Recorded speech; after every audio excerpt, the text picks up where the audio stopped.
is BCR with Coco Event Group. And hi, this is Tokiprism. I'm Nagisa, and I'm a fashion designer based in Denver from Miami, Florida. How did you gain a passion for fashion design? So I originally started designing clothing because of my grandma. She was a fashion designer in Colorado, and when I was a little kid, like around 8 to like 13 years old, I lived in Tokyo, and it just had like a huge influence on me. And like seeing my grandma work on her art all the time, it just like really made me want to start my own brand as well. Nice. I just discovered too that you are a painter as well. What did that come first, or did you gain a passion for fashion first and then art came after? So I think my passion for fashion was definitely first, but when I was a teenager, I used to just draw a lot, and like I've always been really into like comic books and anime and things like that. So I used to draw a lot, and I think that it's kind of nice having a hobby separate from like my main passion because it helps me like, it helps with the creative flow and to keep things kind of fresh, not always like just be doing this.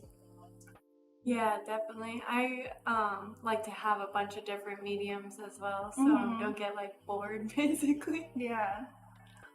So being from Miami, when did you move over here to Denver?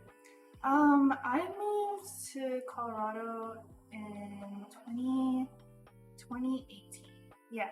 So the ending of 2018 when I was 18 years old. So it's definitely been a couple years now. It's been a while since I've been here, yeah. Did you move with your family or just by yourself? Just by myself. Wow. Yeah, it Was was it like scary? it was scary, but it was also one of those things where like I felt like I had nothing to lose, and I wasn't really happy in Miami. And Miami has like a really beautiful art scene, but I felt like I needed something new and like I needed more community, and I didn't have community in Miami. So when I graduated high school, I like decided I was just like I'm gonna save up all the money that I can and just leave. And I didn't really know where I was gonna go, so that was scary too. But I had some friends that were moving to Denver, so I kind of just like joined in on them, and it was all very impulsive. And it was also like how Tokiprism started too, because when I first moved here, I didn't know anybody and I didn't really have any friends, or like I didn't know anything about Denver really, besides the fact that it was like a really beautiful place. And then so I like came up with Tokiprism just as like a way to start connecting with people, and then like gradually it like became into like my artist name and like my clothing brand too. Okay. Yeah. That's really cool. So you referred to Toki as like a alter ego kind of, right? Yeah. How does it differ from you as an individual? I feel like Tokiprism and like Toki, it's like where I'm able to be confident and able to like express myself through my art and through my visions as well. I always say that like so Toki means time in Japanese, and then prism is like like light refracting. And I always say that like it's kind of like a time prism, and it's like um, I'm like in the prism and like experiencing like different perspectives of life as an artist. That's really cool. Yeah. I love hearing like the meaning behind people's brand names and stuff. So to kind of branch off of like your experience moving here, how do you view the Colorado creative scene? I think it's growing a lot, and especially since I've been here since 2018, I feel like each year there's just more and more like creatives, and there's more people like coming together to create, as well. And it's really inspiring because like what I like about it here is that people are very uplifting and very supportive of each other, and like I feel like that was something I kind of struggled back home in Miami, where it felt like people were always like constantly trying to like one up each other. And even though that could be healthy in a sense too, I feel like as an artist, like you shouldn't like lower someone else's like art in order to uplift yourself. You know what I mean? So I feel like what I like about Denver is that it's growing a lot, and that kind of keeps it fresh too. But it's also just like super supportive, and it's a very loving community here. Definitely, and I feel like we get to be the foundation for a really or a creative space that has a lot of potential. Yeah, I agree. So to branch off of that, how do you think we could all collectively improve the Colorado creative scene? I think that I wish that there was like more shared opportunities here with like artists, and like there was like more spaces. And with that, maybe there could be like more like fundraising, or like people like, you know, sharing or coming together more, if that makes sense. Yeah, for sure. I think we're like heading in that direction. It's just like, I don't know, feels like such a big, scary thing to like tackle, and it takes, you know, power and numbers. Yeah, exactly. So. No, for sure. And like, yeah, I would say that's like one of the main things is that sometimes like, you know, even as like a designer and an artist here in Colorado, like it is growing a lot, but sometimes the opportunities feel like it's lacking. That makes sense. Yeah. You know? And luckily, like the internet definitely helps with that and helps us like connect with each other. But yeah, for sure. So with being in Denver Fashion Week, how many years have you done it, and what's your experience like when doing those? I've actually only done Denver Fashion Week twice. My first one was in 2021, and that was my first fashion show ever. And then I just did one this past season, but I've also done like a lot of other shows. I've probably done like maybe 7 runway shows between like 2021 until now, and they are so much fun. Like I really love doing them, but they're also so much work and they take a lot out of me. And I have ADHD, so I tend to like leave things to the last minute, or sometimes I can procrastinate, and then I get like super hyper focused last minute, and then I just like tackle everything at once. But that's kind of just like the chaos magic behind my creations, because it's also like that like adrenaline rush that I get when I'm making clothes for a show, like, and like seeing it all come together in the end, like it's really such a special feeling. And like I also love shows because I like can bring like all my friends together, or like different creatives. And one of my goals for 2025 is to throw my own show. And with that, like I don't want it to just be about fashion. Like I want it to be like a show where all kinds of artists come together, and I want there to be like a gallery, and I want there to be like, you know, dancers involved, and I want it to be like kind of like a celebration of different kinds of art. And of course, like with that, I would want to bring on like a bunch of like small local designers in the community. Yeah. That's sweet. I'm excited to see it come to life. Yeah.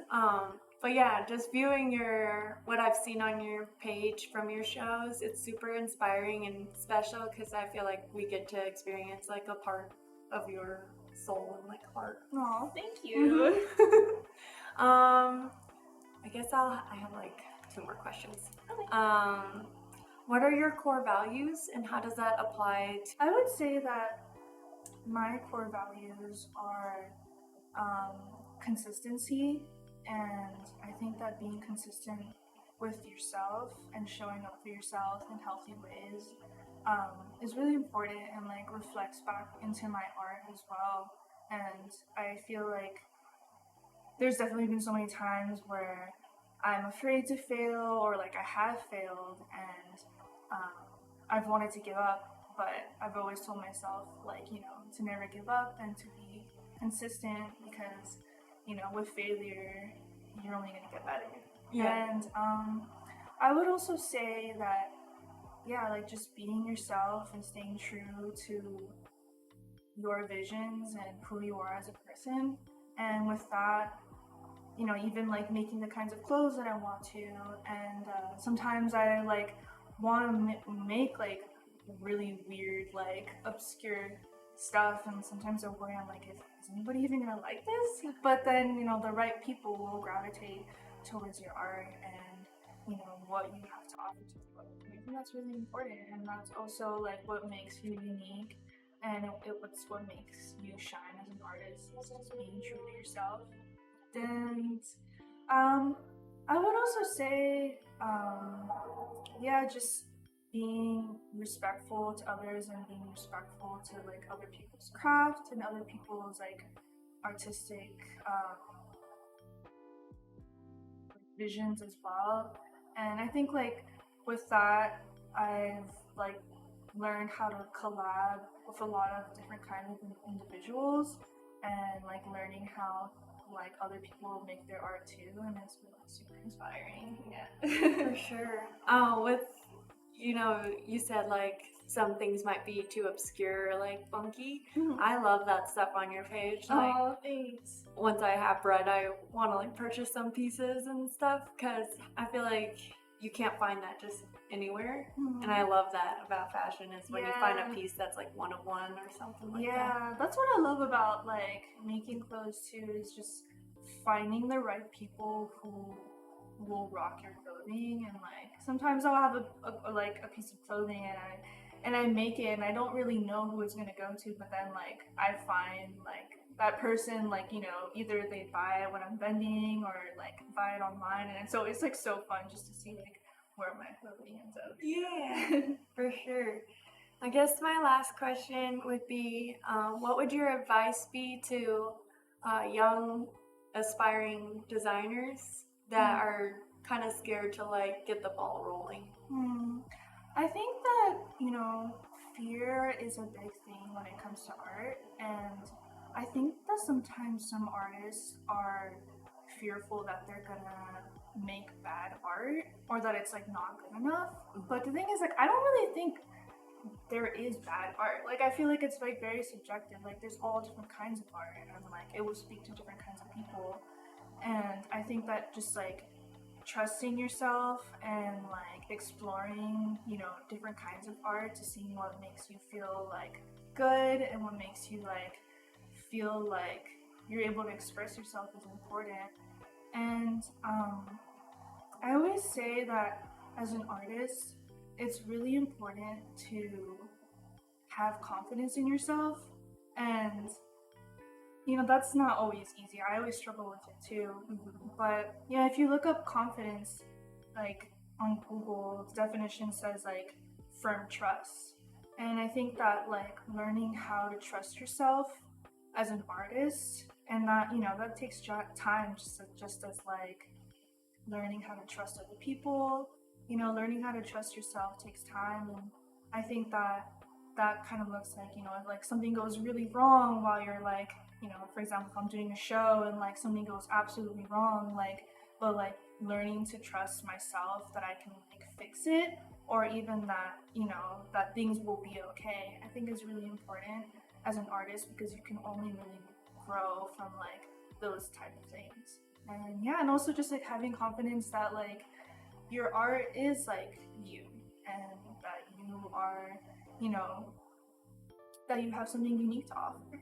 Yeah. Definitely. That's great advice, and honestly something I needed to hear like myself. So thank you. Yeah, of course. Well, thank you for viewing and thank you for being on this episode. Of course, thank you so much. It's been so fun being here. Like and subscribe. Bye.